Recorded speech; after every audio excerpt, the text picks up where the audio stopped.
Divine sovereignty and human agency. God works through man. God doesn't just drop things from heaven and make it happen. God chooses to work through humans, through us, the chosen vessels of God. So there's no question about it, but people tend to forget the sovereignty of God. So how does the sovereignty of God and the human effort complement one another, work together? Now that's a topic today. Deuteronomy chapter 1, verse 8. See, I have given you this land. Go in and take possession of the land the Lord swore He would give to your fathers, to Abraham, Isaac, and Jacob, and to their descendants after them. That is after the Exodus. The nation of Israel, 3 million of them, came to a critical point, transformation point. Study Bibles, in fact, says very, very critically. These are the words. Moses, verse 1, said to all Israel in the wilderness east of the Jordan, that is in the Arabah, opposite south, between Paran and Topheth, Laban, Hazarath, and Dizahab. It takes 11 days to go from Horeb to Kadesh Barnea by the Mount Seir road. So this is a critical juncture of the journey of Exodus, the salvation project of God that started with Abraham.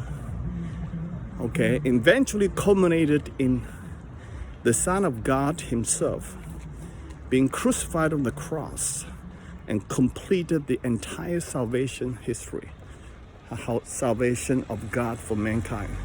It is an incredible redemptive story, redemptive historical process.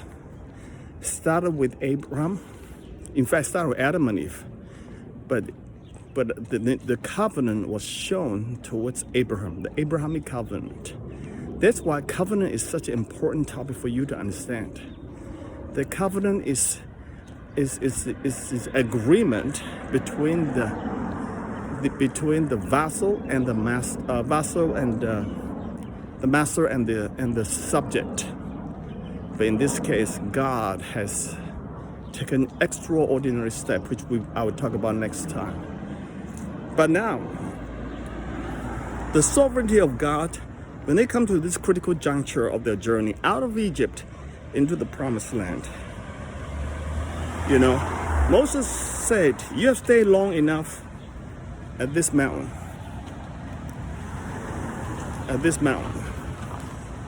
Break camp and advance into the hill country of the Amorites. Go to all the neighboring peoples of Arabah in the mountains, in the western foothills, and in the Negev along the coast, as far as the river Euphrates. Since I have given you this land, go in and take possession of the land the Lord swore to give to your fathers, Abraham, Isaac, and Jacob.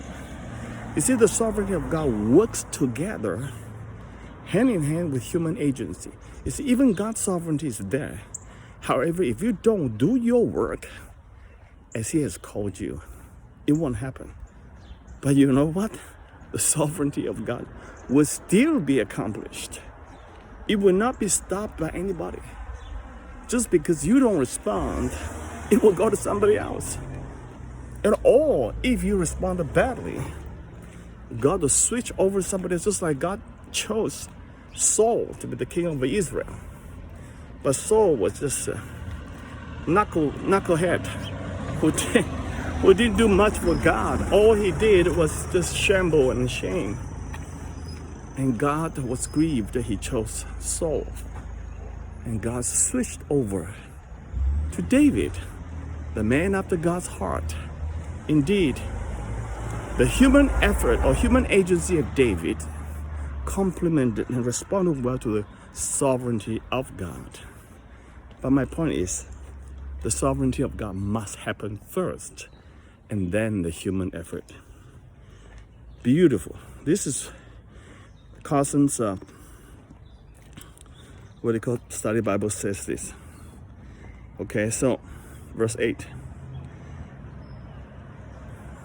God gives Israel the land, yet Israel must take it, showing the seamless compatibility between divine sovereignty and human agency. There's a key words here. This is theologians' words, okay? Divine sovereignty, which is God's sovereignty. What is the sovereignty of God? What does it mean? Sovereignty means God's predetermined, pre-planned plan of God. It's unquestionable, cannot be questioned, cannot be disputed. It was set in stone even before you were born. It was planned and set in stone even before the world was created. Go figure. I mean, Jesus Christ, the Son of God himself, was set to go to the cross to die for humanity before the foundation of this earth, before the foundation of this world. It already happened. It is incredible. So no one can change or do any of those things without God's activation. So, if you want to do these things, see, you can imagine that with that kind of thing set in stone, no one can even question God. No one can change what God has decided. No one can dispute it. That's called sovereignty of God. But the sovereignty of God sometimes is hard to comprehend. It's hard to grasp and understand. Because God does it his ways. It's never your ways or my ways. So just as psalmist say, for your way is much higher than my ways.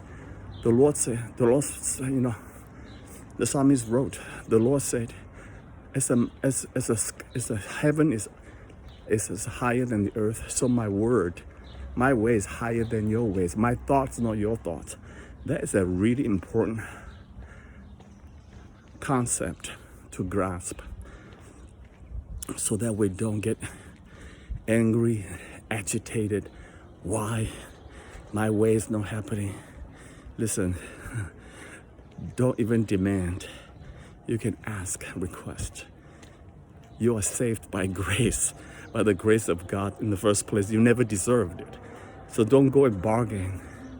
But you can intercede. That's different. Samuel's mom, Hannah, pleaded with God to give her a child. And she will offer the son for God's service in the house of God. Childlessness is perceived very like a curse in the ancient family of Israel. Family is childbearing is the very identity of wives. So she was childless, barren for a long while. And she cried out to God and prayed and prayed. And God gave her one. Guess who popped out of the womb? Samuel. Woo! The guy who rocked the Old Testament. The prophet Samuel.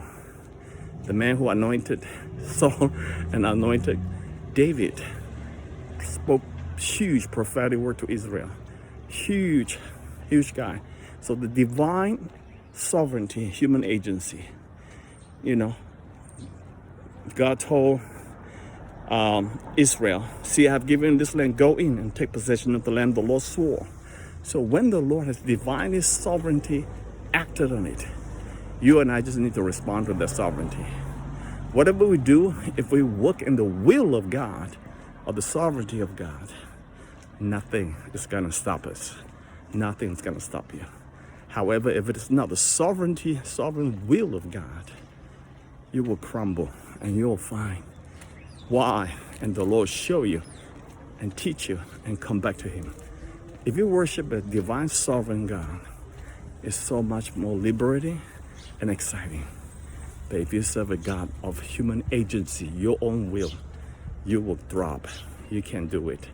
But the Lord our God is sovereign. Amen.